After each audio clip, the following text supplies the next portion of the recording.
गणित शास्त्र की खोज यानी मैथमेटिक्स की खोज सर्वप्रथम भारत में हुई, यह सही है। ईशावास्योपनिषद के शांति मंत्र में कहा गया है, ओम पूर्णमदः पूर्णमिदं पूर्णात् पूर्णमुदच्यते पूर्णस्य पूर्णमादाय पूर्णमेव भविष्यते।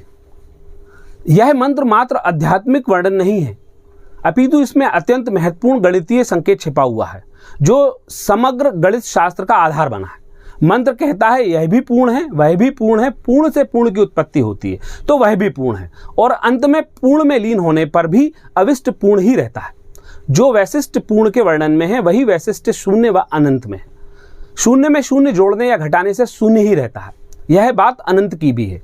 हमारे यहाँ जगत के संदर्भ में विचार करते समय दो प्रकार के चिंतक हुए हैं, एक इति यानी पूर्णता के बारे में कहने वाले, तथा दूसरे नेति यानी शून्यता के बारे में कहने वाले। यह शून्य का आविष्कार गणना की दृष्टि से, गणित के विकास की दृष्टि से अप्रतिम रहा है।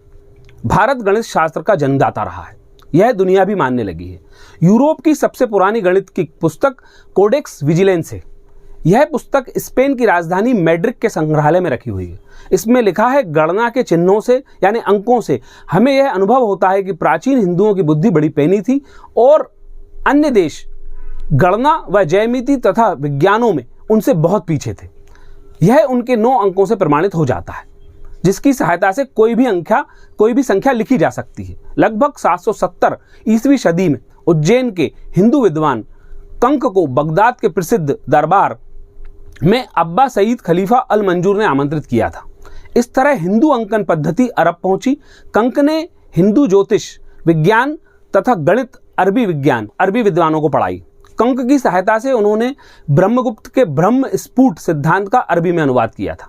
फ्रांसीसी विद्वान M.F. नाउ की जो खोज है वह यह प्रमाणित करती है कि 7वीं सदी के मध्य में सीरिया में भारतीय अंक ज्ञात थे तथा उनकी सराहना की जाती थी।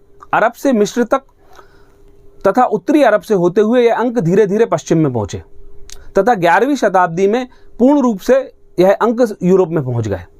यूरोपियों ने उन्हें अरबी अंक कहा क्योंकि उन्हें वह अंक अरब से मिले थे, किंतु स्वयं अरबों ने एकमत होकर उन्हें हिंदू अंक कहा। अल अरकनान अल हिंद के नाम से अरब में इन्हें जाना जाता था। संस्कृत का एकम शब्द हिंदी में एक हुआ, अरबी व ग्रीक में बदलकर 1 हुआ, शून्य अरबी में सिफर हुआ, ग्रीक में जिफर हुआ और अंग्रेजी में 0 हो गया। इस प्रकार भारतीय अंक पूरी दुनिया पर छाए।